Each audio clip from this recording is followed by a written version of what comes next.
Good afternoon, everyone, and thanks for being here. Since we're in the town meeting break and most school budgets were voted out this week, I wanted to talk a little bit more about education. As you know, yesterday we saw about a third of school budgets get voted down. And while some delayed votes, we're already seeing far more voted down than we typically see. I know going back to the drawing board won't be easy for school boards and administrators, and identifying tools for help has proven to be not that easy for legislative members either. But given how rare these no votes are, this should be a wake-up call for everyone. We won't know the exact impact on tax rates and bills until later this spring, but our most recent projections show, on average, Vermonters will see a 19% increase for their property taxes. Again, it'll take some time to see the exact impact of the final school budgets, but at the start this year, we projected education spending to increase by about $230 million over last year. And keep in mind, we already spend $2.1 billion on pre-K through 12 education today. With fewer than 83,000 kids, that's about $25,000 per student, among the very highest in the country. And that's before this year's increase. Now, some may think that spending more than nearly every other state on education is a good thing. And in many cases it would be. But there are a few reasons why this spending is concerning. First, despite spending a lot more per student than most other states, when it comes to student performance in several areas, we're in the middle of the pack, according to the U.S. Department of Education. And state and national tests show less than half of our third and fourth graders are reading at grade level, and the results are similar when it comes to math. As I've said before, this is not a critique of students, teachers, or parents, but it does tell us that not enough of the $2.1 billion in the increases we see every year is making it to our kids. Second, we simply don't have enough kids in Vermont, yet school budgets and property taxes continue to grow, this year by a record amount. And third, we don't have enough taxpayers to support this level of spending. One of the only states spending more per student than Vermont is New York, with a population that's 30 times larger and a more vibrant economy.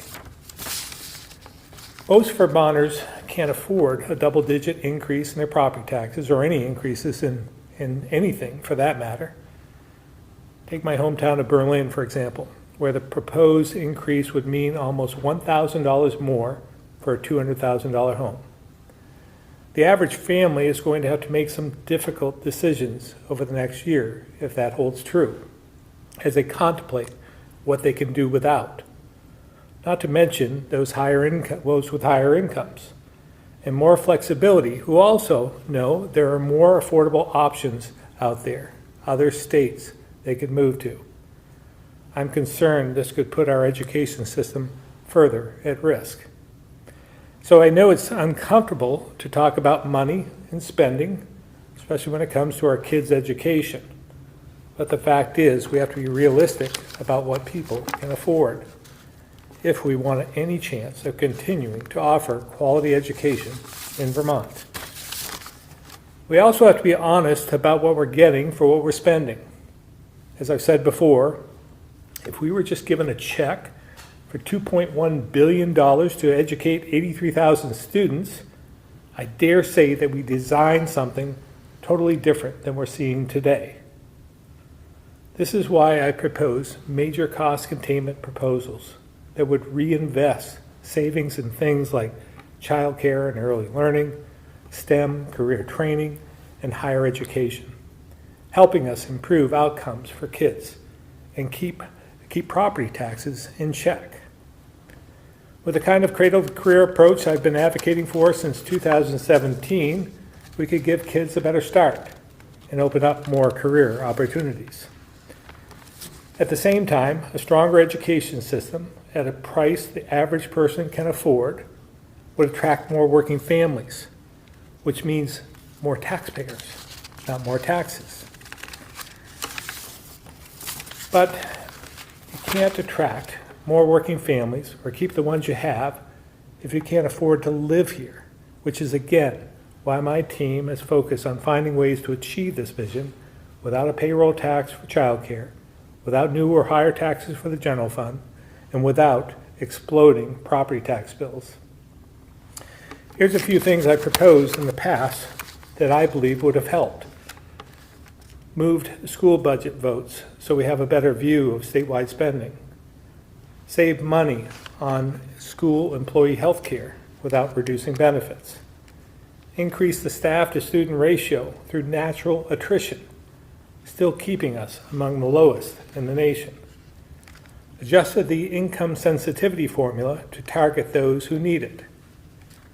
Added guardrails for towns that can afford to overspend at the expense of those who can't.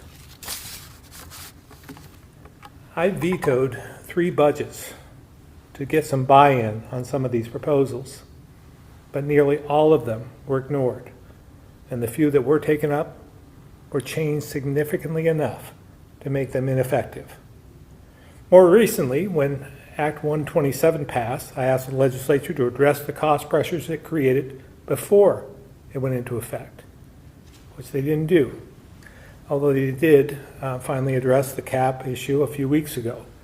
But it's likely too late to make a difference. Even calls for greater transparency on spending increases and more voting by mail has fallen on deaf ears. On top of cost containment, my team has made growing our workforce and creating more housing top priorities. Both are essential to shoring up our education system, but as yet, I haven't seen the House or Senate pass a single housing bill out of their respective chambers. Unfortunately, because the legislature didn't act on the things that I proposed to them in the past, it's going to be very difficult to bring this year's increase down to anything close to reasonable. So it's a bit frustrating when I hear the legislature demanding I come up with some new ideas, despite all the ideas I put on the table in the past, which they rejected. And especially when many legislators said I was just fear-mongering about this increase back in December. And they would get it down to 2%. So I'd love to hear their ideas on how to do that. And I totally understand. The ideas I put forward in the past would be difficult and take a lot of work to implement.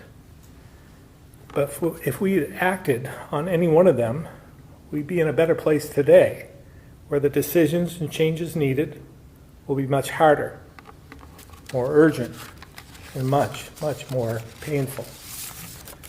So it's important we learn from our mistakes, because we've got to get serious about structural changes that make sure more of the money we spend is getting to the 83,000 kids we serve, and the people who live, work, and invest in Vermont can afford it. If we don't, if we just pull the money out of another pocket to close the gap, or just raise another tax, we'll be right back in the position next year, and the next year after that, and the year after that. Our kids and our taxpayers deserve better. So with that, I'm sure you might have a couple of questions. Governor, a lot of the ideas you've proposed have come from recommendations in 2017 and 2018. I'm wondering hasn't the system changed a lot since then? COVID, new burdens on schools. Why might it not be time for new ideas? Because we have just basic structural ideas that we think are still relevant today. And as I said, we believe if we put some of those in place over time, that we'd be in a better position today. They're still relevant. They don't have to be new ideas. And I'm more than willing to listen to what their ideas are as well. Because, and I've said that. We have our ideas that we believe it can be dusted off and at least discussed, but they must have ideas as well. And there's probably studies out there somewhere that have been done over the last decade or two that could be relevant, I would think. Because this isn't a new problem. This has been evolving ever since Act 60 passed. It's been evolving, and I know they've tried to put some fixes in there. I think Governor Douglas tried to fix it with Act 68, maybe. But it hasn't fixed the structural problems we face. So I think we're going to have to be bold. We're going to make some tough decisions. It won't help anything today in this budget, but it'll help in future budgets, and we have to look forward. Is it time to look at just reforming the education funding formula from the bottom up? I mean, it's property taxes now, but like funding it fundamentally in some other way. I think so. I think it's time. There's an evolution of all of these funding formulas, and this might have reached its life expectancy. So I think we should contemplate that. But at this point in time, I've heard many say, well, we should just go to some sort of an income tax as well, add to that to get ourselves out of this. And that's just taking money out of another pocket. That's just going to burden Vermonters further. It's not going to help the situation. So I think it is time, but it's just adding another tax isn't the answer. Did Act 46, district sort of consolidation law back in 2015, 16, do you think that went far enough? And if not, I mean, is there more that the state can be doing proactively with school consolidation? I do think consolidation is part of the answer. When we have the reduction of the number of students we serve at this point in time, and that keeps dropping, there comes a time when you have an infrastructure that is too expensive and too large to serve the number of kids you have. So that means closing schools, small schools, and combining efforts for schools. I've always looked at here in this region. I mean, you have Montpelier High School right here. You have U32 about 4 or 5 miles from here. You have Spalding about 8 miles from here. I mean, it seems like there's something more we could do to consolidate, find efficiencies within the system, and be able to have a quality education as a result. And I guess when these decisions right now are made at the local level, I think is it Cabot is the one that Yeah. at town meeting the voters voted to keep it open again. These are our community hubs. They're the heartbeat, if you will, of your community. So how do you bridge that gap of like you've got these local decisions that are made, but like big statewide challenges? Yeah, these are difficult decisions. I think it was Shap Smith who said when he was speaker, he said, everyone wants us to save money, everyone wants us to close some of these schools, but no one wants it to be their own. And I think that says it all, that we have to make those, we're here now. I mean, 20% increase in property taxes would lead us, most people, to believe we have to make some choices. We have to make some decisions. And I think we're going to have to help on the state level as well to force those decisions. I know at one point when I was in the Senate, we had, after the moratorium was put into place on school construction, we left in place an incentive to combine schools, to consolidate. In fact, we increased the level of participation from the state for that. There was not a single taker, as I remember. What are the concrete next steps for you as it relates to solving the problem you've identified as it relates to education spending? Yeah, we'll have to first of all see what the results are of the failed school budgets, but that's not going to fill the gap. We know that. It's, as I said, well over $200 million. That's what I was surprised when legislators said we were going to be able to buy it down, which I knew we couldn't. So at this point in time, we have to work together, try and figure out what we can push forward. And we can't use this for political wedges. I mean, that's been used against me for 7 or 8 years. Every time I brought something up early on about doing something with a statewide teacher contract, and I had the NEA out picketing me on State Street. We brought up something about anything, healthcare, consolidation, anything. It was met with resistance, and just to make a statement about the next election. So I think this is real. It affects people. We have to also make sure that we're not doing anything else that would burden Vermonters any further in other initiatives. I mean, I'm hearing, again, many legislators are talking about, I think they're in denial about the position we're in because they're still talking about spending more money. We don't have any more money without raising taxes. And we're at a tipping point here. And we're going to do some real harm if we don't pay attention, try and figure this out, and try to keep it from getting any worse in the future. But we're not going to solve this $200 million problem this year, I don't believe. There's going to be a property tax increase. In the short term for FY25, do you think buying down rates is part of the solution to this immediate issue? But I don't know how we do it. We don't have any funding to do that. So I don't know how you buy it down. So at this point, I think we have to prepare ourselves that we're going to be able to work it down. And I know, again, school boards are going to have to do a lot of work, and it's not going to have a huge effect. I mean, it's not going to take care of the $200 million, but it'll have some effect on local tax rates. you had said during your last briefing that you were going to do some research before deciding which way you were going to vote on your school budget. How did you know? I voted no. And what do you, if school board members looked to you and said, what do we have to do, Governor, to get you to vote yes on this thing? What would you tell them? Well, I think we have to just do the best they can to try and find efficiencies within the system.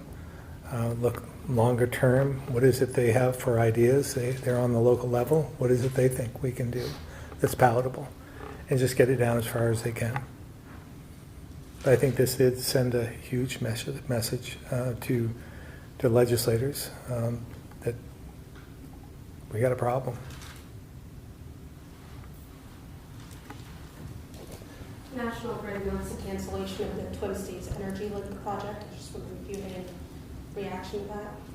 Yeah, I thought that was unfortunate. I didn't see that one coming at this point in time. Hopefully, I haven't had a chance to talk to our commissioner about this yet, but the TDI line comes to mind in the other half of the state that is still viable, I believe, and hopefully we can move forward with that if National Grid isn't an option, because I believe New England still needs the power. When I was at the National Governors Association, the New England governors got together, and I heard our friends to the south were bemoaning the fact that they didn't have any renewable energy available to them. So there's a need. We just have to figure out how to get it to them, and I believe TDI could be part of the solution. I've advocated for that for 6 years. And with today, another angle with flooding, we're kind of in a flood warning for some towns in Washington County. Another early mud season week almost, coming off the heels of the disaster declaration that you're looking for. Any thoughts on climate change and how that's impacting Vermonters with these muddy roads? Yeah, it's a couple of things. One, climate change is impacting the length of our winter, or the lackluster winter we had. So we have to, again, do everything we can to acknowledge that and move away from carbon-emitting vehicles, as well as getting to more renewable, carbonless electricity sources. So that, but from the muddy roads standpoint, I think we're seeing this year, because we didn't have, like, typically, as I remember, over the last 20 years, we'd have a freeze for the winter. We didn't have all of these freeze-thaw scenarios that we're experiencing today. So we've been living like mud season, it seems like, all winter. And I think that's having an impact, because we always hear in the spring of the year that this is the worst mud season ever, and we'll hear it again now. But I would say that it's because, the duration of the mud season has been ongoing. Vermont has some of the lowest staff to student ratios in the country, as you mentioned. I believe that data comes from a study pre-COVID. There's also some recent research from the U.S. Department of Education that shows Vermont has lost the second highest proportion of school staff since COVID. Why have we not started to see some of the cost savings from that loss of educators? I don't know. I mean, I don't know if they're still building in those costs because they still want to fill the positions. Every sector in Vermont has been experiencing workforce shortage, and education has been one of them. State has been one of them. Construction, you name it, we've all faced it. This is an area, again, where we need to attract more people into the state. We need those workers, and we need them here so that more are paying taxes as a result. Do you have is there a way that you would recommend we get to those staff to student ratios that you've recommended in the past? How could legislation make that happen? We put forward back quite some time ago a way to do it through attrition. If somebody retires out and then you don't lay anybody off, you just naturally do more with less, so to speak, to grow those, to make sure that the staff to student ratio grows in the right way. So just a marginal type of approach that would be seamless was our answer, but we'd be consolidating schools is of course the other. But in law, that sounds like Put it's it in a law. useful recommendation for Yep. school boards, but how would it look as policy? We just put in law that we would put something in. We had something we've put forward. I mean, be happy to share that with you. I'm sure maybe you already have it. Governor, if we have school budgets, there's like 30 of them now that they have to go back to the drawing board, as you say, and they just keep failing and failing. And we can't pass budgets before the yield.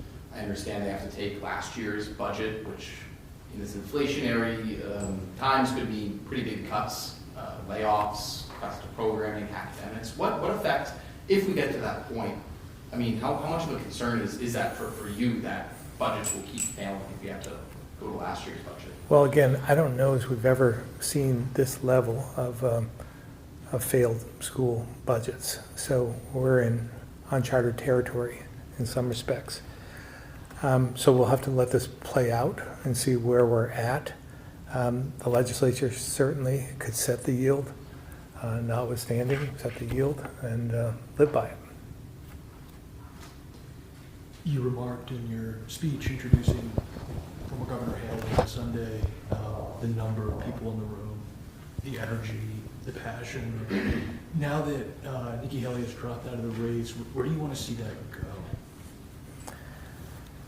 I think for the most part, from a national perspective, we'll be living this rematch for the next number of months. So I think people should pay attention, try and do their research, making sure that they do everything they can to prevent, in my opinion, prevent Donald Trump from being president again. So doing all you can individually to make that happen. Somebody has asked you for suggestions on what that looks like. What advice would you offer them? Which, Do whatever you're saying. Oh. Do whatever you can to make sure. well, don't vote for Donald Trump, number one. Number two, educate your family members. Try and do your research and homework. Hold them accountable for all the things he says and does that aren't accurate. And make sure you tell your neighbors and your friends and family and try to at least understand what their position is, listen to them, but offer maybe some counterpoints to what's being presented, because it's not all factual. And you've said you plan to do everything you can to prevent the former president from returning to the White House. What does that look like for you now? Well, again, I think I've done some here. My resistance to Donald Trump over the last 4 to 6 years, so I will continue to do so. Is there a universe where you could see yourself casting a vote for President Biden again? That's always a possibility. I did it before, but we'll let things play out. We have a long ways to go before the general election. We've been about a year since we had a permanent Secretary of Education. Do you think we need to invest in the AOE in order to see some cost containment or, leadership that could lead to lowering education costs? I think, we live in a state where there's local control, and that is different than other states. So we have to recognize that and maybe contemplate, talk about bold ideas. I know some people have talked about a single-member district in Vermont that may or may not be on the table.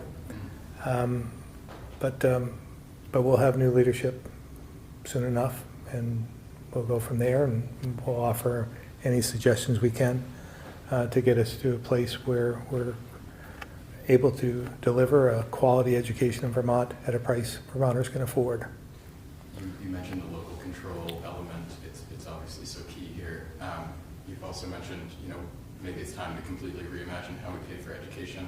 Could that mean an approach that involves a stronger hand from the state, limiting what kind of spending decisions can be made on a local level?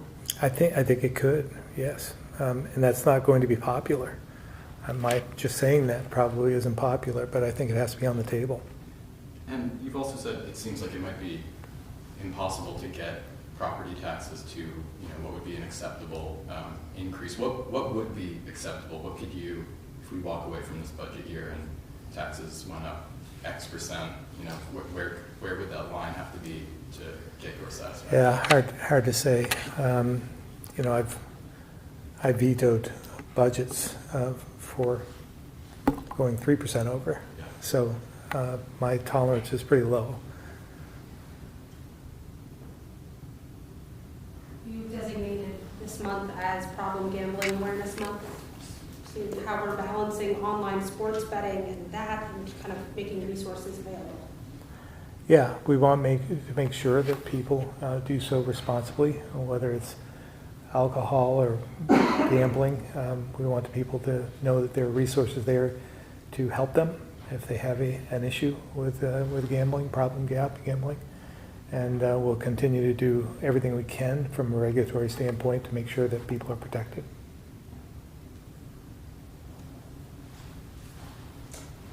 So the colors on the line, Tim McQuiston, Vermont Business Magazine. Looks like he's maybe not on. Keith from the Rutland Herald. Hi. So I was talking to some folks in the logging industry earlier who were saying this sort of extended mud season we've been having the past couple of years with, the warm winters, all the rain. They're looking at some expenses related to having to operate in the woods in such muddy conditions and, comply with the Clean Water Act and all that. What are our thoughts on finding funding for that industry to help it sort of navigate that?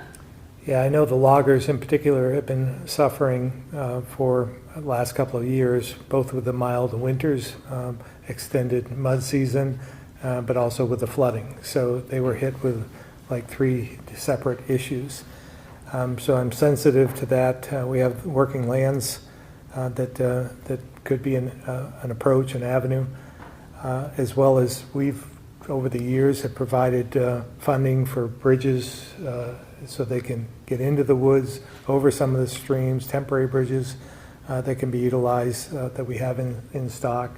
So I'm sensitive to it, but I don't have any answers that would provide them with probably the level of participation, help that they're looking for. But I'm sensitive. This is part of Vermont and part of who we are, and we need loggers to stay in business.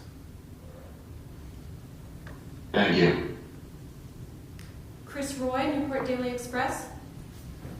Yes, good afternoon, Governor. Just a thought as with some towns are starting to get into tax sales. What do you tell these Vermonters who can't pay their property taxes because it's so high now because of the education system, and they're about to lose their houses to tax sale? What's your advice to them? Yeah, again, we have income sensitivity in the state. In fact, I think it's fairly generous, I believe, up to $150,000 in income or somewhere around that. So there is help in that regard. So take advantage of that. Make sure you're getting what you deserve there. But it may be too late at this point for that if their home is up for tax sale, because that would have to be a long, drawn-out process. But again, we can if they think that they've been taken advantage of in any way, Department of Financial Regulation could help. But if you have an issue, give us a call. We'll see what we can do to help you through it. But I'm not promising we can solve it, but we can at least look into it. Thank you. I think that's it for the phone. Any other questions? Governor, getting back to the property tax thing for a second, have you had like a sit-down, direct, one-on-one meeting with, or maybe one-on-two, with the speaker and the pro tem about this? I've spoken to the speaker about this. We meet every other week. The pro tem, we have missed a couple of meetings. He is canceled, so I haven't had any direct communications with him about this issue. Governor, any comment on the vacancy in the legislature that Representative Mulvaney-Stanek will leave when she assumes her role as Burlington mayor? Well, congratulations to her. By the way, she ran a great race, and look forward to working with her in her new role.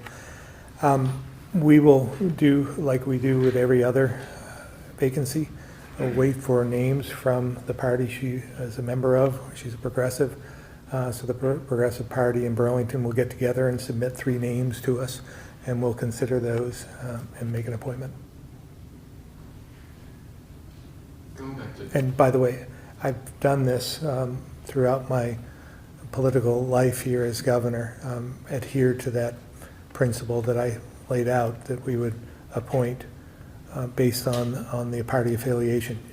I don't have to do that, but I think it's good to give credit where credit's due. You appoint somebody from the party that they represented and not play games with it. We know that teacher healthcare is driving up property taxes.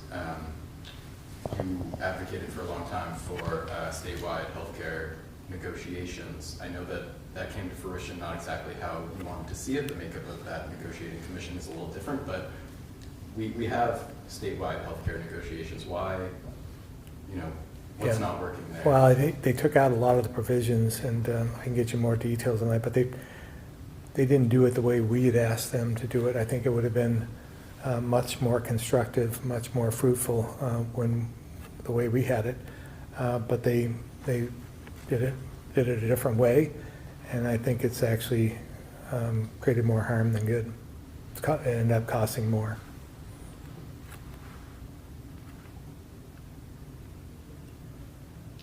I know it's early. Any plans for the eclipse, where you'll be, what you'll be doing? No, I've thought about that. I don't think you have to go too far, right? You can probably, if we have a clear day, see it anywhere in this area here north. So I haven't made any specific plans on that. What do you, we've talked a lot with your commissioners and people in and out of state government, but what do you think it's going to be like? Depends on the weather, right? Dark.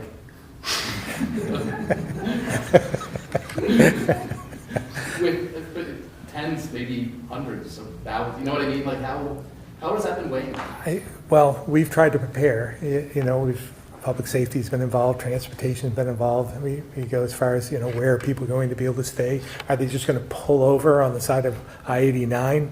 when this happens. It's just all these things, we've been running different scenarios to try and prepare for this. So I just hope everyone's safe, that they are prepared, and we'll have signage out alerting them to this, and but take it in safely with the right protection, but take it all in, because we won't see this again in our lifetime. Any economic boost this is expected for Vermont? I hope so. We'll see. I'm sorry? $200 million worth? Yeah. I don't know if it'll be $230 million worth, but it should be a bump. Thank you all very much.